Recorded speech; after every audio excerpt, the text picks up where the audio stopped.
दोस्तों, आप जो तस्वीर देख रहे हैं इनका नाम है मैरी जॉनसन, जो संयुक्त राष्ट्र महासभा में एक माननीय अधिकारी के तौर पर काम करती हैं। लेकिन आपको जानकर हैरानी होगी कि इन्हीं मैरी को हमारे विदेश मंत्री एस जयशंकर जी ने 2 ऐसे शब्द कहे कि उनकी बोलती पूरी तरह से बंद हो गई। और ये सिर्फ मैरी जॉनसन ही नहीं बल्कि पूरे यूएनएससी को भी जयशंकर जी ने सख्त लहजे में जवाब दिया। खास बात यह है कि जयशंकर जी ने बिना कोई गाली गलौज किए ऐसा कर दिखाया और उनकी इस बात पर यूएन के किसी भी सदस्य देश ने कोई आपत्ति नहीं जताई। सब देखते रह गए। जी हाँ, इसे ही असली कूटनीति कहते हैं, जहां आपका दुश्मन न तो आपके सवालों का जवाब दे पाता है और न ही आपके खिलाफ कोई विरोध दर्ज करवा पाता है। आज हम इस खास खबर पर बात करेंगे कि आखिर जयशंकर ने यूएन में क्या कहा और कैसे उन्होंने मैरी जॉनसन की बोलती बंद की। दरअसल कुछ दिनों पहले हमारे विदेश मंत्री जयशंकर जी अमेरिका गए थे, जहां उन्होंने यूएन के 73वें सत्र को संबोधित किया। इस दौरान उन्होंने संयुक्त राष्ट्र के अधिकारियों और सदस्यों के सामने भारत की ओर से एक अहम सवाल उठाया कि भारत को स्थायी सदस्यता और वीटो पावर आखिर कब मिलेगी। तो जयशंकर जी की इस सवाल पर टिप्पणी करते हुए मैरी जॉनसन ने कहा था कि बाकी देश भले ही भारत का समर्थन कर रहे हों, लेकिन भारत अभी उतना सक्षम नहीं है कि उसे वीटो पावर दी जा सके। उनका कहना था कि भारत अभी एक विकासशील देश है और जब तक वह पूरी तरह विकसित नहीं होता उसे वीटो पावर नहीं दी जा सकती। बस यहीं से कहानी का नया मोड़ शुरू होता है। मैरी जॉनसन की इस टिप्पणी पर जयशंकर जी ने जो जवाब दिया वो यूएन के इतिहास में एक अहम पल बन गया। उन्होंने बिना किसी गुस्से या आक्रामकता के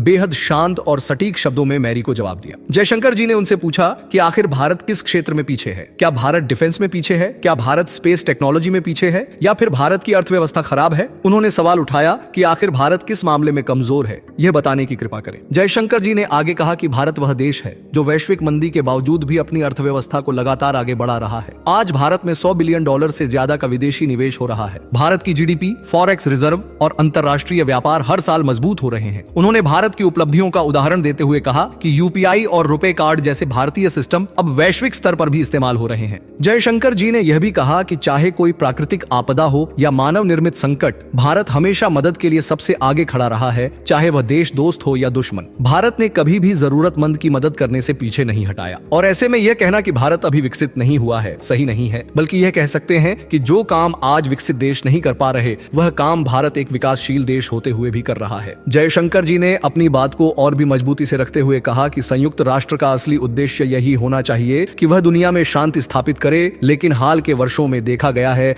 कि यूएनएससी खुद ही अलग अलग खंड में बंट चुका है। दुनिया में जहां कहीं भी युद्ध या विवाद होता है वहां यूएनएससी एक दर्शक की भूमिका निभाता दिखता है। अगर यूएन ने खुद में सुधार नहीं किया तो आने वाले समय में इसका कोई अस्तित्व नहीं बचेगा। इन सटीक और दमदार शब्दों के बाद मैरी जॉनसन समेत यूएन के बाकी सदस्य देशों के पास कहने के लिए कुछ नहीं बचा। जयशंकर जी की बातों से हर कोई सहमत नजर आया, क्योंकि यह बात अब किसी से छिपी नहीं है कि यूएनएससी का मंच आज सिर्फ अमेरिका और चीन जैसे देशों द्वारा नियंत्रित किया जा रहा है। बाकी देशों की आवाज वहां सुनाई नहीं देती। दोस्तों, इस पूरी घटना से यह साबित हो गया है कि भारत अब सिर्फ एक विकासशील देश नहीं रहा, बल्कि वह एक वैश्विक शक्ति बनकर उभरा है। जयशंकर साहब का यह बयान भारत की बढ़ती ताकत और उसकी अंतरराष्ट्रीय भूमिका को दिखाता है। अब सवाल यह उठता है कि क्या यूएनएससी में सुधार होगा? क्या भारत को उसका हक यानी स्थायी सदस्यता और वीटो पावर मिलेगी? तो दोस्तों, आपको क्या लगता है? क्या आप जयशंकर जी की बातों से सहमत हैं? क्या जयशंकर जी ने यूएन को सही मायनों में आईना दिखा दिया है? क्या इससे यूएन को सबक मिलेगा? अपनी राय नीचे कमेंट सेक्शन में जरूर दें।